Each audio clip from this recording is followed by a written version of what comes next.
Hello guys, welcome back to my channel and another blogs. তো আর দিনটা ছিল 24শে ডিসেম্বর, আর আমি যাচ্ছি আমার দিদির মেয়েকে আনতে। ও বেড়াতে আসবে আর ওর বার্থডেটাও কালকে পড়েছে, তো উঠে পড়েছি টোটোতে। তো চলেও এসেছি, এসে দেখি যে গেট পড়ে গেছে।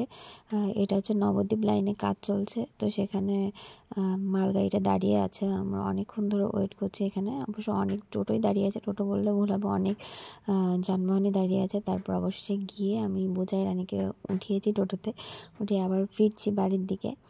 তো গুলুকে রেখে গেছি, গুলু তো মা রাখতে খুব নাজেহাল হয়ে যাচ্ছিলো। তো ভাবছি যে না, গুলু ভালোভাবে থাকবে মায়ের কাছে। তা আমি আর বুচারানি গল্প করতে করতেই সেটা বাড়ির দিকে ফিরছি। তো বাড়ির কাছাকাছি এটা ছিল মনে হয় সম্ভবত কুলগাছি। কুলগাছি থেকে আমি এই ভিডিও ক্লিপটা নিয়েছিলাম, দিয়ে বুচারানিকেও দেখাচ্ছি। তারপর অবশ্যই দেখলাম বাড়ি চলে এসেছি, এসে গুলু তো ছুটে আমার কাছে চলে এসেছিলো। তারপরে এখন ওরা দুই ভাই বোন মিলে খেলা করছে, আর মা সেখানে বসে আছে আর আমি মোবাইলটা ধরে আছি। একটা খেলনা নিয়ে দুই ভাই বোন আর দুষ্টুমি করছিলো। তারপর 25শে ডিসেম্বর ওর জন্মদিনে, যেহেতু 12টা বেজে গেছে, তো আমি কেকটা নিয়ে রীতিমতো ওকে সারপ্রাইজ দেওয়ার জন্য ওকে ডাকছি বারবার, কিন্তু ওর ঘুম পেয়ে গেছিলো প্রচণ্ড পরিমাণে। সেই জন্য ঘুমিয়ে গেছে, উঠতেই চাইছিল না। তবুও আমি বারবার ডাকছি যে সোনা ওঠো, সোনা ওঠো। তো অবশ্যই ওর ঘুমটা ভাঙলো। তো বলছে কী হয়েছে মাসি? আমি বললাম তোমার বার্থডে না, তো ওঠো। তো উঠে কেকটা নিয়ে আমি মোমবাতিটা জ্বালিয়েই নিয়ে গেছিলাম। আর আমার না মনে ছিল না যে আমার মোবাইলে ফ্ল্যাশ ছিল, আমি ফ্ল্যাশটা জ্বালাতে ভুলে গেছিলাম। তো আর ও তো উঠছে না, দেখো ওঠার জন্য অনেক চেষ্টা করছিলাম ওঠানোর জন্য। তো অবশেষে ও উঠলো, উঠে কেকটা দেখেও সারপ্রাইজ হয়ে গেছিলো, খুশি হয়েছিল খুব। হওয়ার পরে আমি বলছি বাবা তাহলে চলো এবার কেকটা কাটি।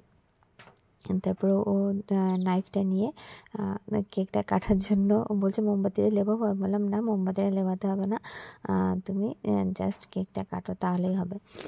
তারপর ও ওইদিকে কেকটা কাটার জন্য প্রস্তুত হচ্ছে, আর আমি মুখে বলছিলাম হ্যাপি বার্থডে টু ইউ।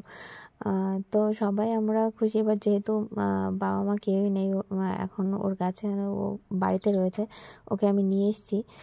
বেড়াতে আসতে চেয়েছিলো, আর দিদি বললো ঠিক আছে তাহলে বার্থডেটা ওখানেই সেলিব্রেশন কর। তাই বললাম ঠিক আছে।